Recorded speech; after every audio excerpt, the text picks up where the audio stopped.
What's up, guys? It's Kevin here, the Migraine Guy, with a pro tip today. I found a kind of unique and very, very inexpensive, i.e., free way to get an fMRI that my insurance wouldn't cover normally. If you get migraines pretty frequently, very often, worst case scenario brains like mine automatically go with, yeah, your grandma died of a tumor, you've got a tumor, Kevin. Or, migraine symptoms are pretty similar to stroke symptoms in a lot of ways. So maybe you're having like small strokes or something like that, and there's lesioning on your brain, blah, blah, blah. Even if it doesn't add up, right? Maybe the irrational fear just keeps hounding you. And so you would like to get some sort of pretty clear yes or no whether or not that's occurring. And so there's a few options, right? There's a CT scan, there's an MRI, there's fMRIs. Uh, and so at the end of the day, those are the ways to test it, but they're expensive.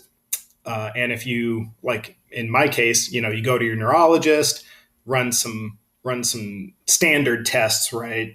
Touches your feet, makes you walk in front of him, checks your balance, whatnot, uh, asks you if there's any numbness in your limbs or whatnot. And you're relatively healthy, then there's no justification that the doctor could give to the insurance company to get the procedure covered, the MRI, the CT scan, et cetera. And so you'd end up paying, out of pocket for that kind of stuff.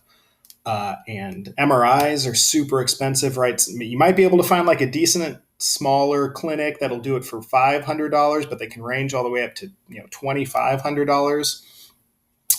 All the silly reasons. Well, there's a complex machine and the room has to have such and such shielding and the whole thing's expensive. And so we have to charge a lot.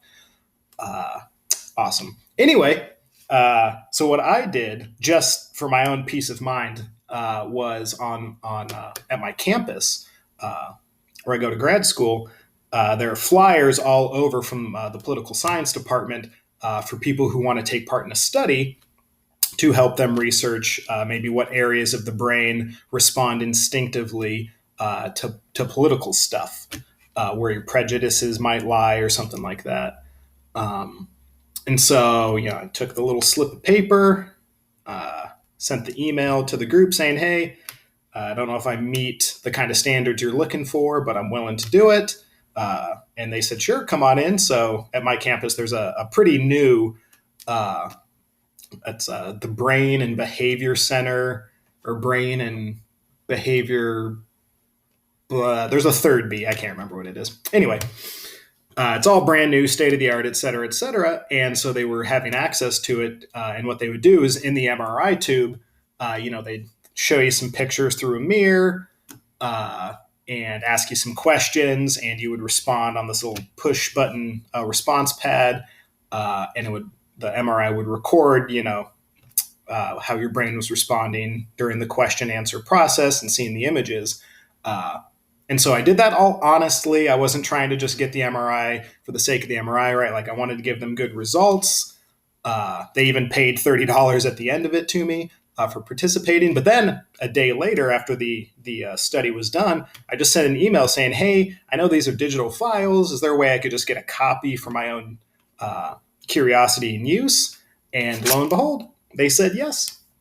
I know you're thinking a CD, Kevin. I mean, come on, can't we use a jump drive or something, or put it in the cloud and you could download it? All that's true, but they gave me a disc version. Good enough, still digital. And so I got an MRI for free, and I got all the images that they took. So now I can,